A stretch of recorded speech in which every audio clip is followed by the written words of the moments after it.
trying to say? I knew when Garcelle put her hand on her head like this, she was already annoyed. She was already over. Even when she sat down and she said, do I look annoyed? Does my face look annoyed? Because I'm annoyed. Like, she was already done. She was already done. Everything that they've ever said, she is just like, all right. Like, what was the point of her asking a producer to tell Andy to ask this question? And in Garcelle's mind, she was like, if she answers me in a way that I don't care about, I'm going to just be like, okay, because it's going to be the same SHIT all over again. And it was, and she said, okay. And that okay was not, she believed her, that okay is, I'm done. You're giving me that same BS, you think PR answer? Whatever. I think Garcelle tried to pull that out to see what she would say and how she would feel about it and see if she would elaborate, and she didn't. And that was the end of Garcelle being in the reunion. I think that she had a little quips about it because she always has questions for Dorit and all of the things that she says. I found the reunion to be... I was watching it really, but then I realized that it was almost done and I was like, oh, that's it? That's all we're going to get? Okay, so you're saving all the rest of it for the third unnecessary part. Like, y'all have to normalize having 2-part reunions. Like, either make them longer or edit it down so we get all the drama in first and second parts. I do not remember what or when the reunion started being 3 parts. Like, it really doesn't need it. It don't need it at all. Because this season it was meh. It was lackluster. The whole season was lackluster. It started out great because I'm going to always ride with Dorit when she is gunning for Kyle. Nothing else. That is it. So we're going to just get right into it, honey. We are going to get into this. I am not going to hold y'all long. I always say I promise, but I don't know. But there's really not much to say. What is there to say? Kyle is backpedaling and going back and forth with Dorit. She's proving every single point that we as viewers saw as Dorit is trying to explain to her. And Garcelle is just saying, yo, she wanted you to choose her as a friend, but you chose PK. And PK supposedly tells Dorit everything that Kyle says.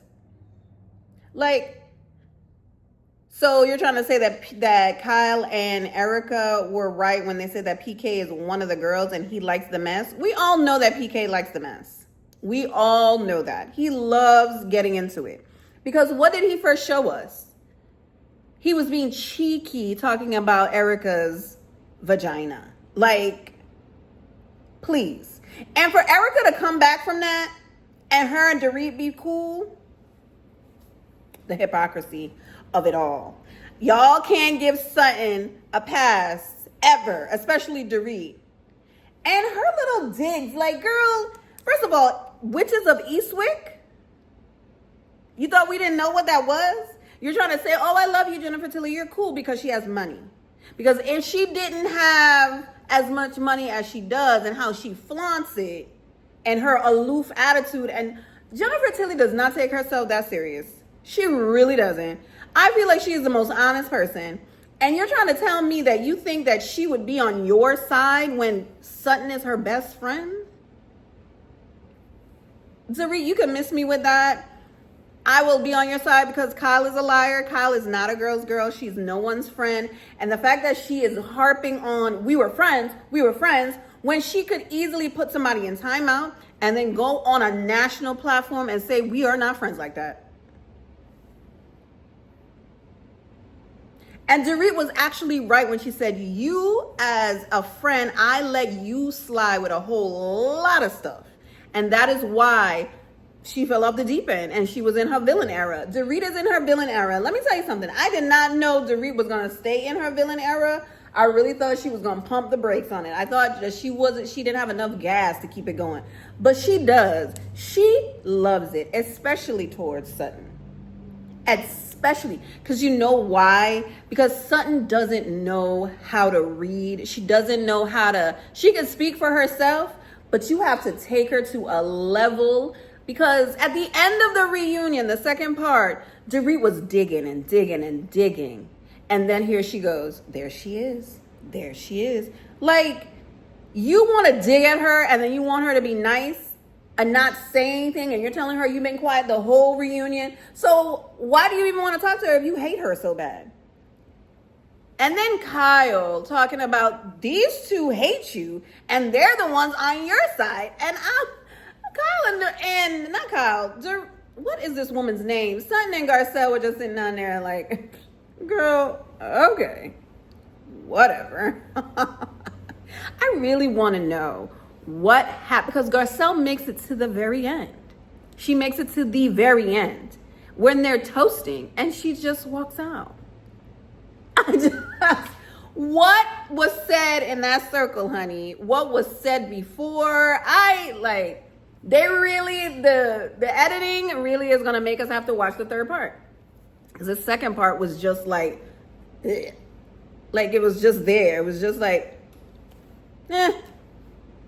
The whole thing was just Dorit and her veins in her neck popping out because she was so mad at Kyle. And I can't believe that doesn't make any sense. And she's cussing every 5 words. And I'm like, girl, you are living for this. And the fact that she could carry on like that is because she has Bozema. Let's be clear. If Bozema acts the same way that Dorit's acting, screaming and cussing every 5 minutes, then they would put that trope on her. You know what I'm saying? So Dorit is definitely in her villain era, and she has a Robin, and she's great. She's happy. And then calling these women witches of Eastwick. Girl, okay. Got you. We see you, Dorit. We see you. We been see you. And then you want to apologize to Garcelle and say that you want to be, start fresh, blah, blah, blah, blah, blah. And then do that? Got you. You talking about you mad at Garcelle and her 4 people on Twitter about, claiming that PK did insurance fraud, allegedly. That's what it's giving. There's nothing, the fact that it may not even be true doesn't matter. The fact that that's what it looks like, that's what it looks like. Like, Garcelle could say, it's my opinion, and this is what I think.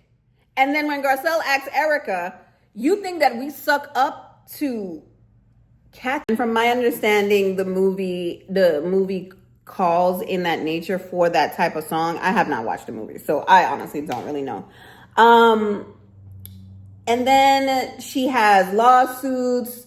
Then she doesn't want to name her designer. Like, everything that surrounds Erica is just an illusion. It's just an illusion of what she wants, but it's not really what it is. Like, it's always something with her. And that's why I can't understand why nobody is going after Erica. There's so many things that you could say about Erica. There's so many things that you could say about her life, but no one does. And I don't think that I think that she's the great pretender. Like, she says the things that she says them in a calm manner. She's not being rude and mean like she was in the past. So I think that's why people are just giving her like, girl, really? But they're not going to go after her, because then, especially Garcelle, if Garcelle goes after her, it'll be like, oh, you're coming after me, and this and this and this. I hadn't come at you like this, blah, blah, blah, blah, blah. Like, I just feel like I know the scenario, and it's just the same scenario as Sutton. Sutton is on notice, so it's really not, I'm not defending Sutton anymore. The reason I feel like we as a Black woman, like, I feel like we all stood for Sutton because she was Garcelle's friend. And I never thought that Sutton was like a shrinking violet or anything. I do feel like she does have like this innate ability to be friendly. However, I feel like she also has an innate ability to be problematic and put her foot in her mouth every time. And I think that is her anxiety, as well as she has this desperate desire to fit in. She wants to be part of the Fox 4 Frogies, flunkies, whatever those ladies are. Mean Girls. They're definitely the real witches of Eastwick. It includes Kyle, Dorit, Erica, Teddy, and Rinna. Those are the people. Orchestrator. And Erica, who is going to stay and placate in anybody's face that will help her promote herself in whatever it is that she's doing. And Sutton wants to be a part of that. And Garcelle noticing that this season, or even if she did notice it before, she felt that at least Sutton was loyal. In this instance, I think that Garcelle has had enough and was just done. I'm just like, it's like, I don't think that she, like, there's a lot of fodder outside, like, on the internet saying that, you know, Garcelle and Sutton are not close. I believe that they're not close anymore. I think that Garcelle has to, the way that I feel like I know Garcelle is the way that I feel I know Garcelle. I'm keeping that answer. The way that I feel I know Garcelle is like, she just needs a break. She needs to be done. I feel like eventually she'll probably talk to Sutton, but they'll never be as close as they were. Because it was this show that brought them together. And even off screen, they were together, but not always together. You know what I'm saying? They have their own lives. However, they're still friends. I feel like Garcelle probably needs a break from everybody. I really, really, really just want to know what it is. Like, she stayed to the very end. Like, she did not pick up a cup. She's not toasting to y'all heifers. She's like, I'm out. I'm done. And the third part is where we're going to hear her say, I'm very annoyed. I'm not going to answer any more questions. So, and then Dorit got the nerve to say that's very unprofessional. Girl, shut up.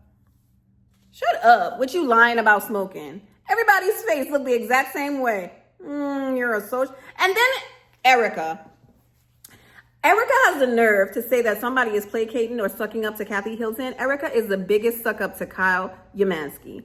Like, you are saying, oh, don't talk about it now. Like, you've just been saying all of this other stuff. Now you're going to say it now. Like, girl, please be quiet. Then she's going to say, then she says, oh my God, this is what frustrated me the whole time. This whole reunion. This is the biggest thing that frustrated me. She is going to say, when I heard the text message, I really thought that she was just talking about this as in production, as in the show as itself. You're a liar. You're a liar. You did not think. Nobody think there's anything nefarious was going on between Kyle and PK. We are just saying that Kyle is a liar, just like Bozema said. You omitted and said, oh, it was just jokes and memes. We don't really talk like that. You may not even talk like that. However, but the things that you say when you do speak to him, you are talking about Dorit. And Dorit just wants you to be honest about it. That's it. But you can't do that because it'll make you look bad. You trying to explain yourself away always makes you look bad, Kyle. And I'm not going to stay too long on Kyle and Morgan. Morgan is a 30-something-year-old child that thought that she could come on Real Housewives of Beverly Hills, and Kyle as her friend will bring her on here so she can get a little traction on her music career. Because who heard about Morgan Wade before Kyle was her friend? Oh, thought so. Thought so. And the way that Andy clocked her, as my kids do, the way Andy clocked her, I lived for it. I lived for it. As problematic as that man is, I lived for it. Because it's kind of like, how you're going to bring her onto a show, do all these things, video, tattooing, bringing her to your best friend's wake dinner thing, dedication, like, and then have her sing at the dedication, like traipsing her around. Even Dorit had dinner with you, Morgan, and Mauricio. So it's like, girl, are you really trying to tell us that you really wasn't just out here just living your best life, helping out your friend, and now she don't want to be on the show because she getting too much kickback? Get out of here. That's what you wanted. That's what you signed up for. Because anybody that comes on this screen that is talking to any of those cameras have to sign something. She knew exactly what she was getting into. Kyle knew exactly what she was getting into. She was trying to promote her friend. The end, period. And Morgan just couldn't deal with the kickback. Oh, it messes with her anxiety. Oh, okay, so she don't have anxiety playing to thousands of people? Okay. Oh, okay. Whatever. I admired Andy for that. It feels like Andy, for the past couple of years, that he's lightweight done with all of them. And according to other bloggers, that he may have a different role coming up. And I think that he should bow out gracefully, especially hosting. I wish he would not host every... Ooh. I wish he would not host every single show. Every single show he is hosting on NBC? Like, Traitors? Why is he hosting Traitors? Like, I don't know. Whatever. It is what it is. And I am all over the place because I am just like, I wrote stuff down and I just feel like it's just a broken wheel at this point. Like, it's the same thing over and over and over and over and over. Kyle being the master manipulator of everything within the system of Real Housewives of Beverly Hills. When Dorit says that you are friends with the executive producers,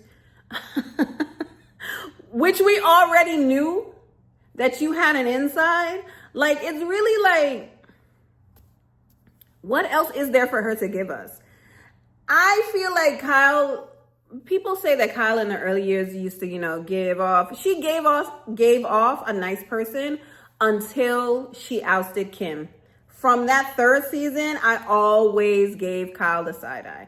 Now, Lisa Vanderpump, she definitely, like, we used Sniper on the side from Erica because Erica was right about Lisa Vanderpump. However, Lisa Vanderpump and Kyle Richards-Umaski, they are or were one band, one sound.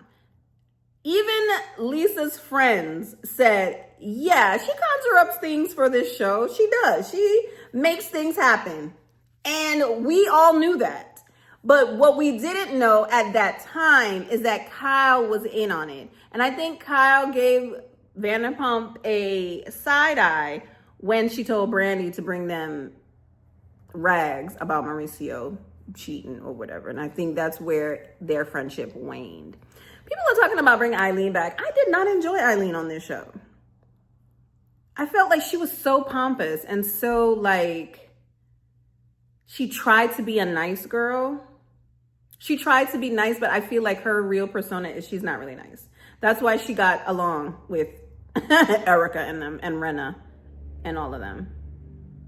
That's just my opinion. What else happened in this slow reunion? Let me see. Kyle's not a girl's girl. Kyle's deflection is annoying. What else? Yeah, that's about it, guys. Like, I really watched this and I was like, oh, it's over? That's all they're giving me? Because Dorit trying to clock Sutton on a main road in Bel Air, and then she's like, I don't want to live on a main road. Okay. Then live in a suburb in Encino where you live at. And hopefully when you and PK maybe not divorce, you're able to afford the mortgage. Like, I don't understand.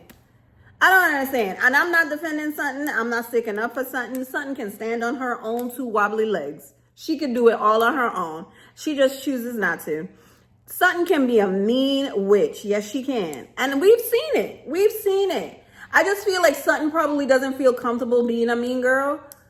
I feel in my mind that she doesn't feel comfortable being a mean girl, right? But she has it in her. She don't know how to, she just don't know how to read the girls down. And that's sad for her. Whatever. She should stand 10 toes down on that wallet comment. And the fact that Bose is bringing up weaponized, you're weaponizing her. Okay, but to be honest with you, Sutton was right. She's like, Dorit has been lashing out from the beginning of the season, which was like when we were most of us was riding for Dorit because she was gunning for Kyle. Like, I'm always going to be on the side that's not Kyle's. In that instance, but I don't see it for Dorit either. Dorit is a mean heifer. She is mean. And she is lashing out because what's going on with her life, either as the rumors are, she conjured it up to stay on this show, or she's mad at her life for real because it's falling apart.